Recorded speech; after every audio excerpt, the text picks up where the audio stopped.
Welcome to Bipolar Talks, the channel where we explore the lived realities of bipolar disorder and mental health, mindfully, honestly, and with compassion.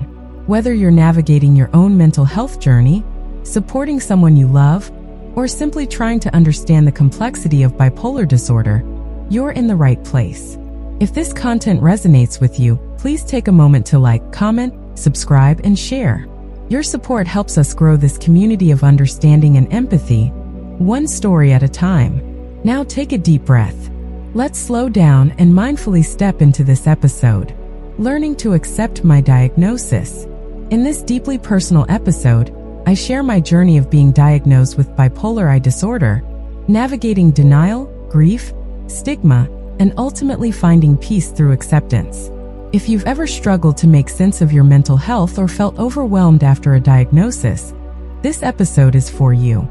Topics covered in this episode: what it felt like to be diagnosed, denial and internalized stigma, the grieving process of losing the old me, how naming the illness helped me heal, talking to others about my diagnosis, daily tools and routines that help me cope, why acceptance doesn't mean giving up. Let me take you back.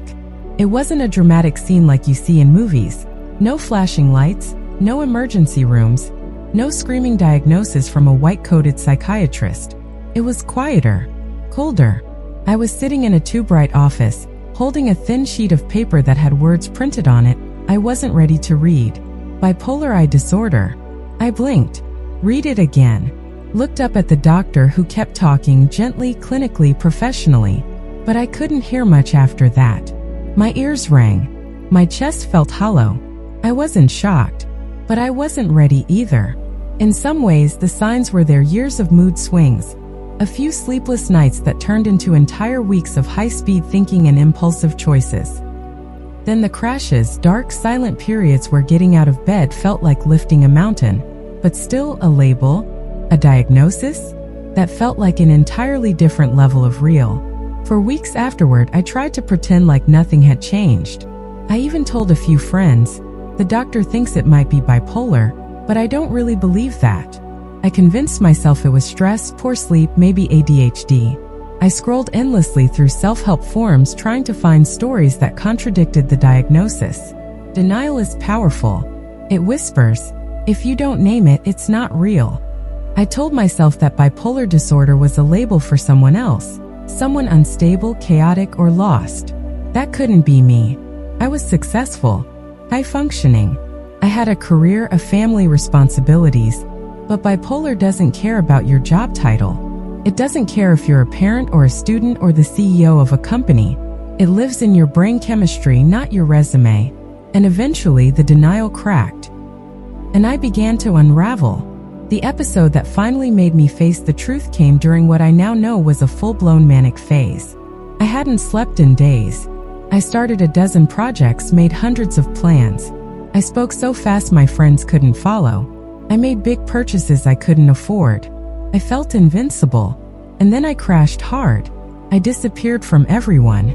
I lay on the couch for days, staring at the wall, numb. I didn't want to shower. I didn't want to talk. The high was gone. What remained was a shell. It was during this crash that I picked up the diagnosis paperwork again. I read every line, and something shifted. Instead of resisting it, I started wondering, what if accepting this is the first step toward healing? Accepting a diagnosis like bipolar disorder isn't just about understanding symptoms. It's about grieving.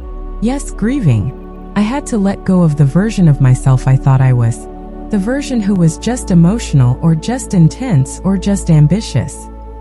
I had to let go of the illusion that if I just worked harder or ate healthier or meditated longer, I could fix this on my own. Cried a lot.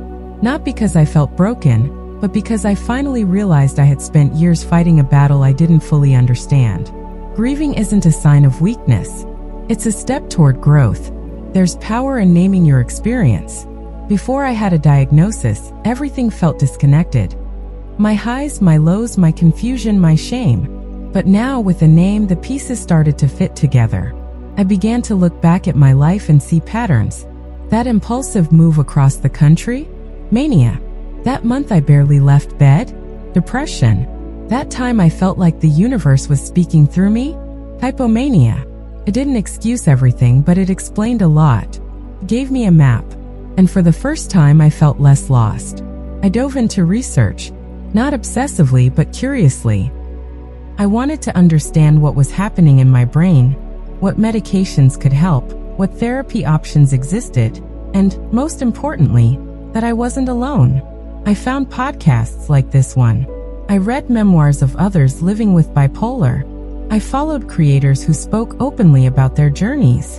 And slowly, something beautiful happened. I started to replace shame with self-compassion.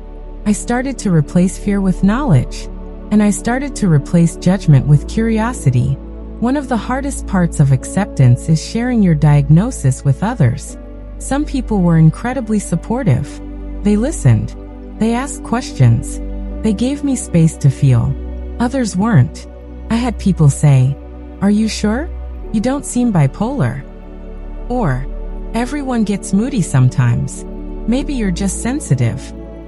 Or worse, "That explains a lot," with a tone that felt like a punch. Here's the truth. You don't owe your diagnosis to anyone. You get to decide who knows, when they know, and how they're told. Protect your peace. Let me be clear.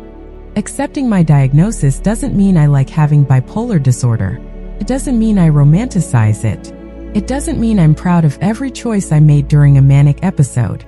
It doesn't mean the depression doesn't still scare me sometimes. But it does mean I've stopped pretending. It means I've stopped fighting myself. And that's where healing begins. Today, acceptance looks like this. Taking my medication every morning, even when I feel fine. Going to therapy regularly. Noticing early warning signs and adjusting my lifestyle accordingly. Letting my close circle know when I'm feeling off. Not making big decisions during manic energy. And above all, showing myself grace on the hard days. Acceptance isn't one big moment. It's dozens of small decisions made every day in the direction of self-respect.